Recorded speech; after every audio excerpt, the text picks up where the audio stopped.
Hi everyone, and welcome back to another Montessori at Home tip. I've been away for a couple weeks because I've been preparing for my new baby who will be here soon, I think. So this week I want to talk about communication.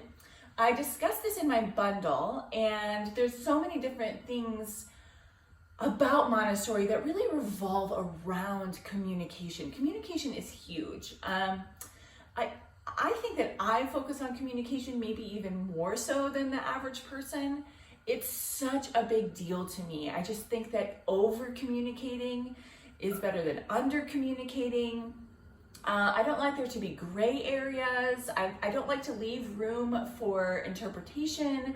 I like everything to be out there. I think it's so helpful for children, and I think it's really helpful for families in general and any relationship that you're in, really.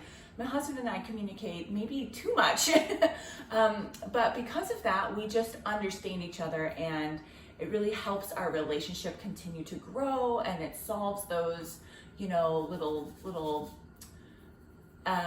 frictions that people have. So I would say communication is key. I talk about this in my Montessori at Home Early Childhood Bundle. If you have not got your hands on a copy of this, go to the link in my bio and get yourself a copy. It is packed full of information, and I have had nothing but positive reviews so far from parents. Okay, so let's talk about communication. So communication with children looks different than communication with adults. And oftentimes we adults tend to kind of dumb down things for children because we don't think that they can understand. But the truth is that children understand far more than they are able to communicate. And in the Montessori world, we very rarely use baby talk or simplified ways of explaining things. We'll simplify something, but we won't dumb it down, I guess is what I'm trying to say. So one of the things, I wanted to share an example with you, and the example is the arrival of my baby. So I have been sharing with my students for many, many months now about my pregnancy, about the pending arrival of a new baby, what's gonna happen, how my body is changing, how maybe their lives are gonna change a little bit. And eventually I have 3 students who are coming back and 1 student who's moving on to a new program. I'm gonna miss her, but but basically their lives are gonna change, and the students who will come back will then experience something even more different because there will be a new baby here in the house. So I have been doing what I can to kind of help communicate this with them. Now, typically with children, we want to keep communication kind of simple and, changes in their schedules and stuff like that. Again, I talk about this in my Montessori at Home bundle, so get your hands on a copy of that because you're going to want to know how to communicate with your children in a respectful, positive way. And I talk about that in there. But let's talk about how I communicated my pregnancy and the upcoming pending birth with my students. I have 4 students that range in age from a year-old almost to an almost 4-year-old. So kind of like that older toddler to that first year of preschool is pretty much my range here. Okay, so, and you can do this. So before I tell you the things that I did, this is what I would do if these children were my own. So if they were having a new sibling join the family. Having a new sibling changes a child. I have had many older siblings as students who have had a new sibling come into the family, and I have had a wide range of experiences. I have even had one child who was very able to vocalize how they were really angry and upset and frustrated when their new sibling arrived, which is okay. It's important to validate those feelings. So I just want us to know as adults and as parents that children are allowed to experience whatever they are feeling, right? And it is our job to help prepare them as best that we can. We are, of course, imperfect humans raising imperfect children. It's just part of life. So we're going to do the best we can. So I wanted to share with you what I did here in my classroom. So this has been going on for many, many, many months. Let's start with this. Okay, so I started with a baby doll. I got a baby doll that is anatomically correct. Now this baby doll, when this baby doll arrived, I did not realize how small it was, but it's okay. This is like maybe a preemie baby. And this is a male baby. It has a penis, and it has a little pair of underwear that the children can put on and take off.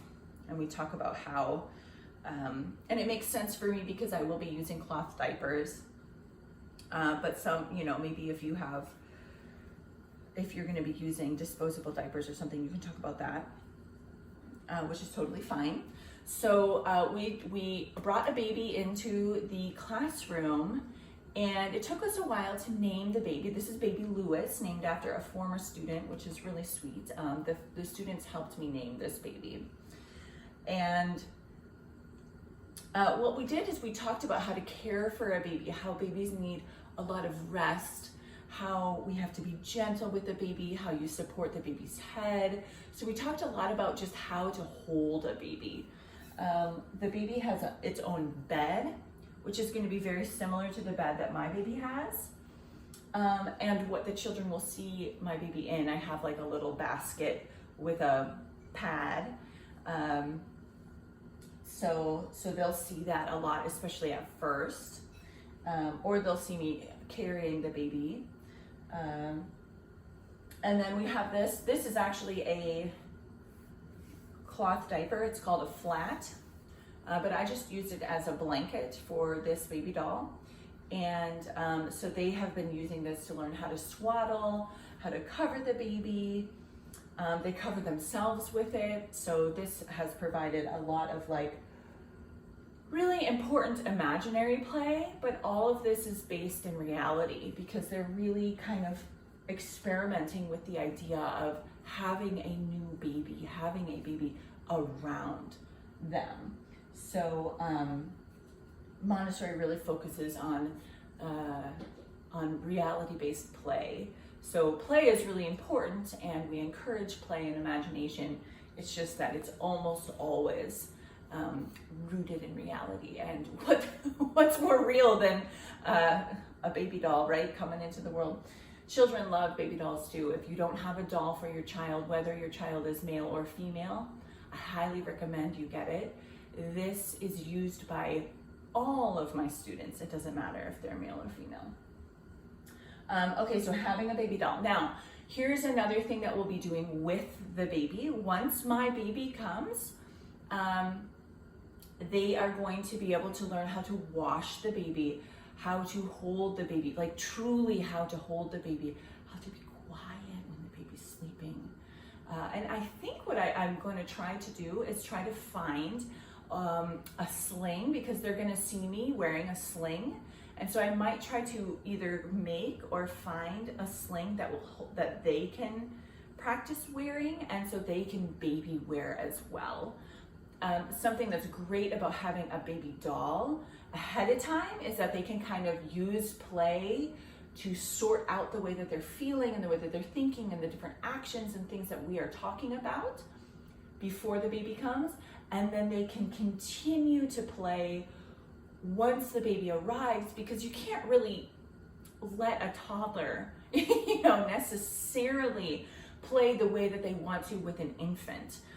So the baby doll provides a low risk way for the children to really interact and play with them. Okay, so then And like, so play is really a great and important thing. So this baby doll, if you're gonna get nothing else, get a baby doll. Seriously, I would say nothing else matters. Get the baby doll, because this is going to be the most important way that children sort out what's happening in their world. Play is how children experiment with what they're learning, what they're experiencing. So above all else, get your child a baby doll. And if you want to be extra Montessori, get an anatomically correct baby doll. I happened to get a baby doll that matched my color skin, because my baby is going to match my color skin. You can make that decision yourself. We have another doll that looks a little different. That's a little bit more of a kind of Waldorf style doll that I have put away right now so that we could really focus on this. She will come back out. Her name is Vara, and she has a darker toned skin, darker hair. So that's something that you can think about when you're thinking about how to be inclusive in your homes. Okay, so the next thing that I did was I found a principle that talked about the stages of fetal development. And this was something that I kind of nerded out about. I really loved it. And so along with just having conversation about like my changing body, oh, do you notice like my belly is getting bigger, and I'm not going to be able to pick you up anymore, and I have to sit down more frequently, and yes, now Miss Tinora has to have a snack because, you know, her baby's hungry. And so lots and lots and lots of conversation about my changing body, and conversation goes a long way, but having a visual is always helpful for children. So I found this fetal development principle, and if I can find the link again, I will share that link in the comments. But this is what it says. It's fertilization, cell cleavage, implantation, 4-week fetus, 20-week fetus, and 40-week fetus. So it's simplified, but there are some great language terms here, and it's talking about what really happens.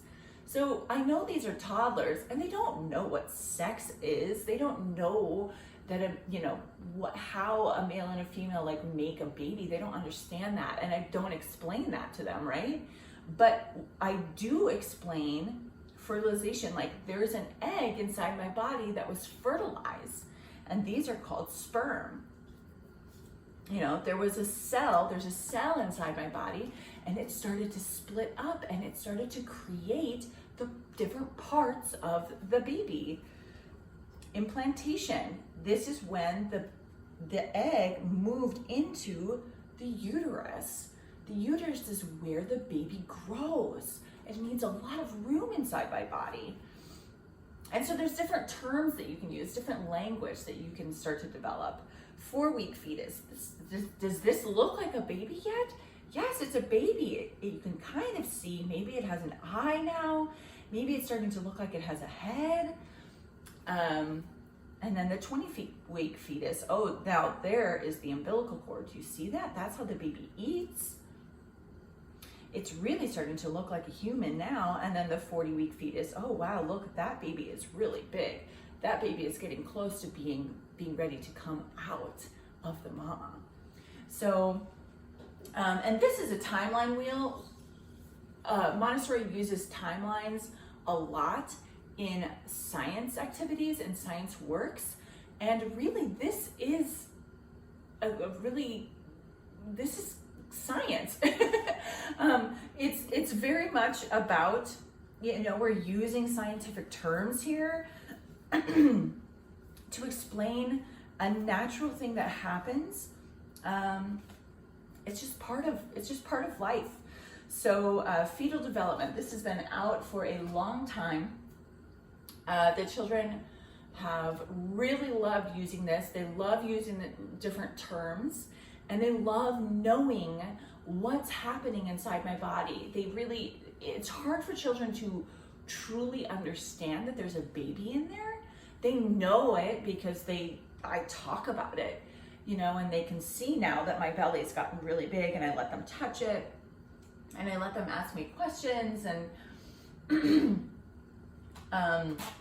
but having a visual like this helps them kind of like really start to understand the different things that are going on inside, which they never really get to see.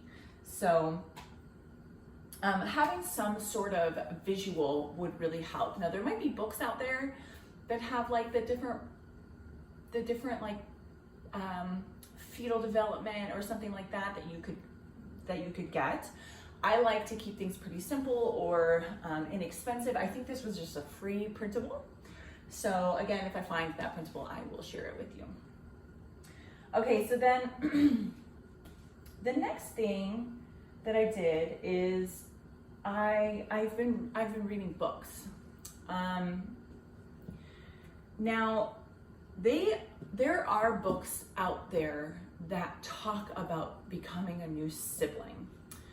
Now I didn't want to purchase any books like that because Josh and I only plan on having one child, and so this is really kind of like a one-time thing here with my students.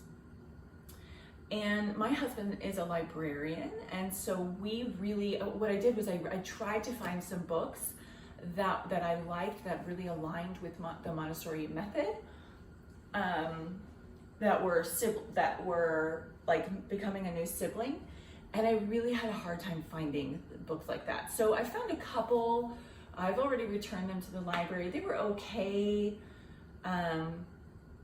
So basically this is, I'll give you a quick, a quick lesson on Montessori books. Basically Montessori from 0 to 6, we really focus on reality-based learning to help the child identify their world and really understand their world.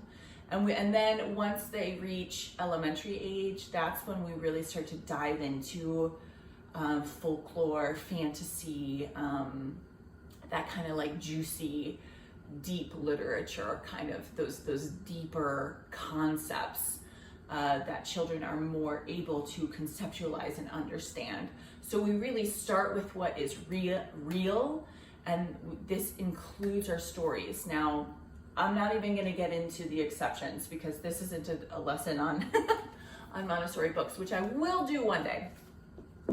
But there's 2 books that I liked a lot, that the children liked a lot, that really just talked about babies. And I thought that was, I mean, you can have conversations. You do not have to have books to explain something. You can explain it yourself. So we talked a lot about what's gonna happen when the baby comes. But the 2 books that I found that I really liked the most, and I'm gonna come closer so you can see them, were Global Babies. Now this book is amazing because it shows babies from around the world. It's like the sweetest thing ever.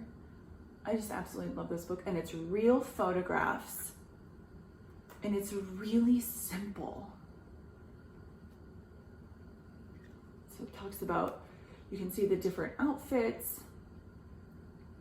you can see the different beautiful shades of skin color.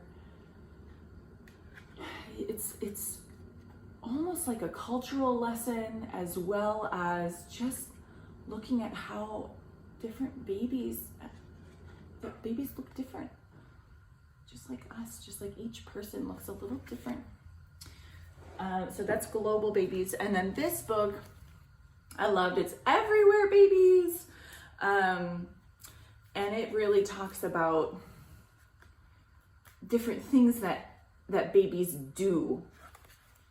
Every day, everywhere, babies are kissed. Every day, everywhere, babies are dressed. Talks about the different clothes everywhere, every day, everywhere. Babies are fed. It talks about the different ways babies are fed. This shows different types of families. It shows different types of babies. It shows different activities that babies do. I mean, this is just like such a fun thing. Every day, everywhere, babies playing games. So I just really, this book was another favorite among the children and really a favorite of mine. So these were two books that I really loved that I purchased. And then, and often, if you're just wondering, I get a lot of my books from Half Price Books. I go there and I'll find reality-based board books. And then I have purchased a few just online just by searching what I'm looking for. I don't necessarily have like a bookstore that I use for new books. So on top of just books based solely on babies, there were additional books that I have had out, throughout the year that kind of talk about families. They're based with children. So I wanted to share those two because even though these aren't specific to siblings or having a baby, these types of things do matter. Again, this is about communication. We're talking about communicating with children. And so you want to think about communication from a wider perspective. So this is a book that's about what happens next. And it shows, it's really mostly children and really mostly babies. Here's the baby, here's the bath. What happens next? This is like such a Montessori inspired book. The baby takes a bath. So this helps with sequencing. This is like a sequencing, knowing what's going to happen next. But it also is just showing real live pictures of real people doing real things. This child's getting dressed. This child's going on a walk. This child's playing in the sand. This child is about to eat. Oh, there's the baby. And then this child is getting ready to go to bed. So I really like this book. And this book actually has a child that has Down syndrome pictured, which is it's amazing. I just love how inclusive this book is. Okay, so then I have this book called Mommy, Mama, and Me. This is a really simple book. Again, it's about a baby or a toddler, a very young child that has two mamas, a mommy and a mama. And I have had many students with two mamas. So this is something that we get to talk about as a class. And just learning about how a baby likes to be taken care of and how a baby likes to be involved in life. Mama lets me help her cook. Mommy helps me read a book. Mommy puts me in the tub. Mama bathes me, scrub, scrub, scrub. So it's just a sweet book about having two parents that are the same sex, but also just like how you can be involved, how the child is involved in their family's life. Again, a very inclusive book. So this book is called Amazing Feelings, and it's pictures of very young children. Again, it's real pictures. And it talks about feelings. So even though this isn't specific to having a baby, it shows pictures of babies and very young children, and it talks about different feelings.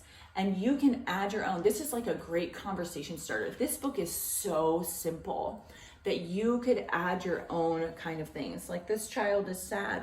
And I usually ask, why? Why do you think this child is sad? What would make you sad? How is this child feeling? Surprised. What would make you feel surprised? This child is angry. What would make you feel angry? How can you show me that you're feeling angry? And you can talk about being a sibling and how that might change, or maybe you're feeling upset because you're not getting, you know, a hug right now. You wanted a hug from mommy, and right now she's holding a baby. That must be really sad. That must be really frustrating. That must make you angry.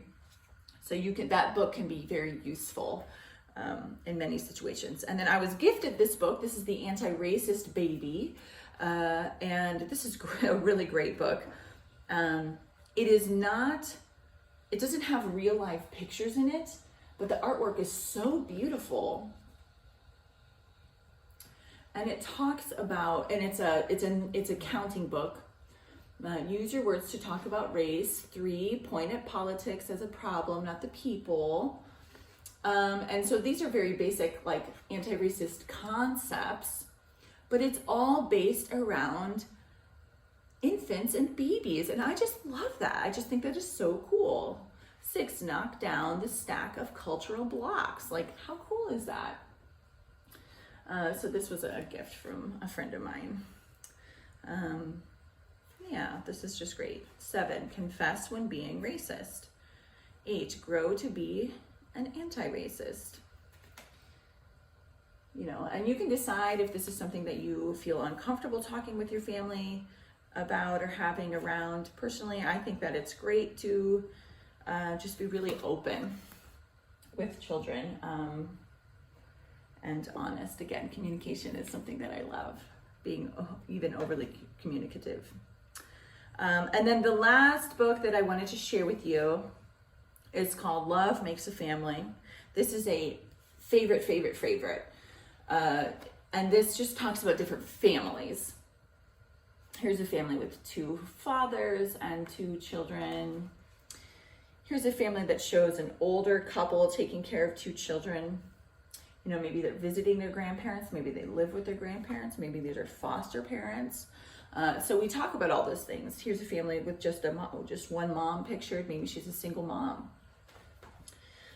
Here's a more traditional family with a mother and a father. You know, now that I'm looking at it, maybe this is a single father with 3 children. For some reason, I always just thought it was a mom. But now I'm looking at it, that is a very short mother. And it's possible that she's very short or he's very tall. 1, 2, 3. Well, I mean, it could be a father with 4 children, I guess, then. Or a mother and father with 3 children. The point is that this book kind of shows the different types of families that people can have. And again, not sibling related, not welcoming a baby related, but family related. And really welcoming a baby and having a baby is about expanding your family and talking about that. Okay, so those are the books. Now there's one more thing I wanted to share with you, and Onion is decided to make it her little bed. Maybe I can pull it out without her. Sorry, Onion. I just wanted to show this. There. Okay, so we're getting really close to when my baby arrives. And as I said, communication is really important with children. Now, I didn't start telling them about how their lives are going to change, specifically that they won't be here for a while, until very recently. Basically, as soon as I was safe to give birth at home, I'm doing a home birth. That's my plan. So as soon as it was safe for me to give birth at home is kind of around the time when I started to share that. During that same week, my midwife team came. So my students were able to meet them. They were able to hear the heartbeat of the baby, and they sat down with us and heard the conversation. They were just part of it. So it was again, just one more step along the process of helping them understand what's going on.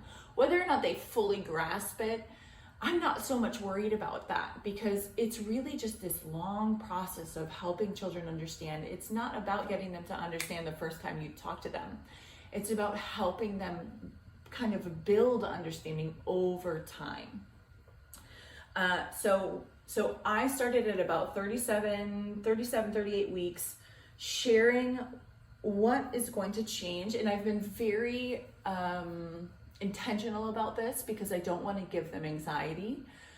So I have been sharing with my students that my husband and I are going to need a little bit of privacy when the baby comes.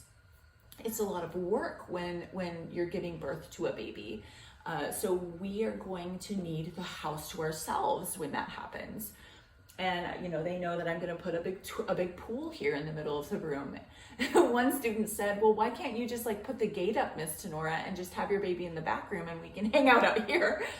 And I thought, well, that is logical, So I let this child know that we're going to be using the whole house, that we need to get into the kitchen to get food. I've been talking about how I'm going to be able to need to eat during labor. I mean, I've been eating protein bars to try out different protein bars to have at labor. And my students have been asking about them. What is that? And instead of saying, oh, this is just a protein bar, I've been saying this is a protein bar that I'm trying out because I need to have food while I'm laboring. And, I might just take a little bite, but I want to make sure that I like it. So, again, I'm not just telling them, oh, this is just my snack, don't worry about it. I'm telling them really what's going on. And they love that. They love to hear about that. And then, so something else is I have these birthing positions, this really cool thing that I got from my birthing class, and I went ahead and laminated it. I have a few of them posted around the house just for me and my husband. We've been practicing these different birthing positions. And then they'll be around so I can remember, or my husband can, as he's assisting me through the laboring process. But I put this out so that the children can practice too. And I've been showing them different positions that I do. I've been doing different exercises to help the baby get in alignment so that it's in a good position for birth. And so they will practice these things. I've shown them how to sit, so a couple of these are with a partner, and so they can do them with a partner, like leaning against a chair or on all four hands and knees, or leaning over a ball. I have a ball. They have a small ball in here they use, but I have like a big ball that I keep tucked away. And they know about that ball. I bring it out every once in a while to sit on it. And so anyway, this is just one more step along the path. And this has come out very recently. And they see in this picture, in this little worksheet here, a bunch of different types of pregnant women. So they are starting to see that my body looks very similar to the body in this picture, in that graphic. So slowly they're starting to understand that that there is really a baby inside of me, and the different things. So all of this together, all of this has been happening over the course of 7 months, maybe 8 months. And at this point, I'm 39 weeks. Baby could come anytime over the next few weeks here. And, I tell the children just every day we talk about the baby. And so I would just say, let's talk about things, talk about changes in your child's life. Try not to think too far in the future. Try to break things down simply for them as much as you can.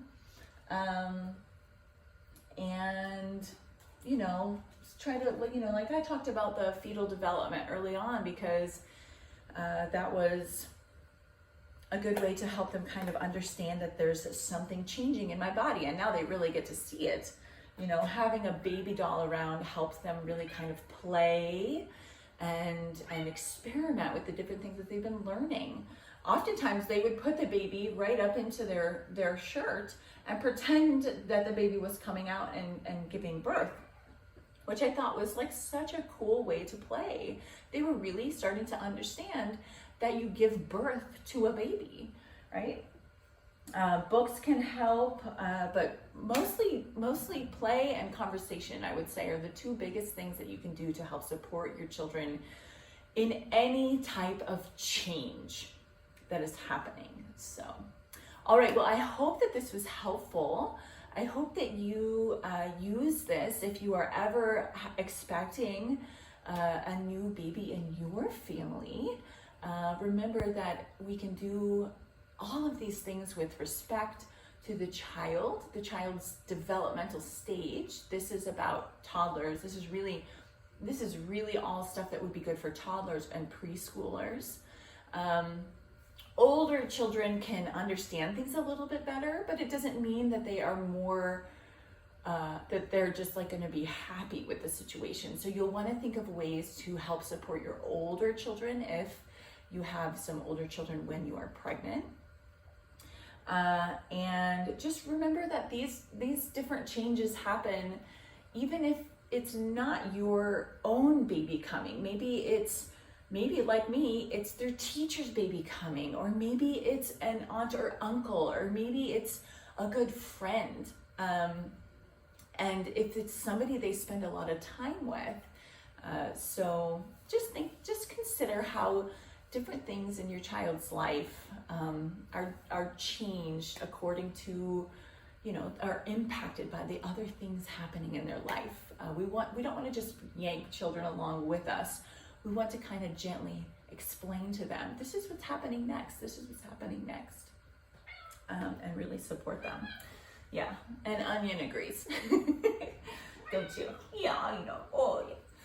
All right, well, I hope that you enjoyed this. I hope you have a wonderful rest of your day, and just Montessori blessings to everyone. Mwah. Bye.